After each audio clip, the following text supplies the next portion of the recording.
lang si Carlos Yulo ang ngayon ay may sariling career dahil ang kanyang girlfriend na si Chloe San Jose ay magkakaroon na nga ng nasabing single.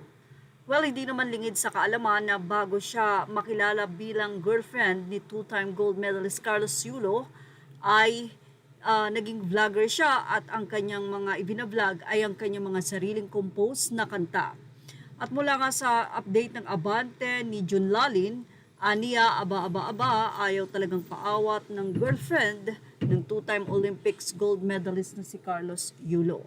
Napakabongga daw ni Chloe Angele San Jose dahil hindi na lang siya kilala ngayon bilang ex-nadorang girlfriend ni Carlos kundi nagbabalik siya sa pagiging recording artist.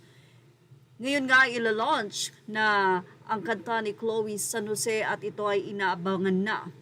Ang nasabi nga pong kanta ni Chloe na may pangalang Chloe SJ sa Star Pop label ng ABS-CBN ang dalawang bagong songs niya. Mapapakinggan na nga daw itong FR single ng Filipino-Australian content creator ngayong Friday, March 7.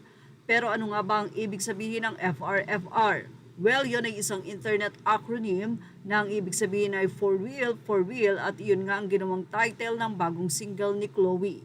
Tungkol naman sa pagtanggap sa uniqueness at pagiging totoo ng isang tao, ang English song ni Chloe na isinulat naman ni Trisha Denise at nag-produce naman ito ay si Star Pop label head Roque Rock Santos. Pero not just one ang single ni Chloe dahil may pangalawa pa siya at ito nga ay ang Nonchalant. Single naman ni Chloe na ilulunsad sa March 21, Biyernes. Ito ay isang Tagalog song naman na nanghihikayat na huwag magpaapekto sa toxic na mundo. Nako, ito na nga raw ba mga sagot ni Chloe sa walang tigil na mga hanas ng kanyang mga basher. Nako, nakaka-excite daw. Tuloy mapakinggan ang Nonchalant. May karapatan namang maglabas ng kanta si Chloe dahil nakilala siya sa mga natatangi niyang songs covers sa social media. Partikular na sa YouTube kung saan mayroon na nga siyang halos 500,000 subscribers at sa TikTok kung saan mahigit 1.3 million naman ang kanyang followers. Taong 2021 naman nang inilabas ni Chloe ang debut single niyang Aking Pagmamahal na mayroon na ngayong higit sa 1.7 million streams sa Spotify at 30 million views sa YouTube. Ang bongga ng pagbabalik recording ng girlfriend ni Carlos dahil mas sikat na ngayon si Chloe dahil na rin sa mga pangiintriga sa kanya ng mga bashers. May mga say naman din ang mga netizen. Well, say naman ng mga netizen, hindi pa rin makakakuha ng magandang endorsement itong si Chloe San Jose kahit na nga kilala siya. Napansin nyo walang kumukuhang endorsement sa kanya dahil nga sa pagiging nonchalant or ibig sabihin yung sinasabi niyang toxic. Although maraming netizen ang napapansin nga na kahit daw bad attitude na ngayon ay ina-appreciate pa rin ng mga tao.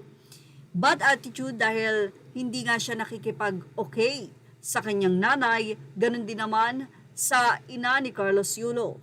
Na kahit nga daw may masamang ugali na ngayon ay ready naman din ay hindi pa rin sila naaayos.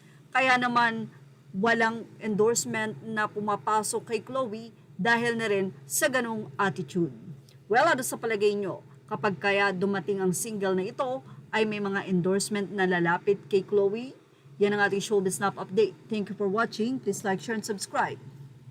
Images are all credit to the rightful owners.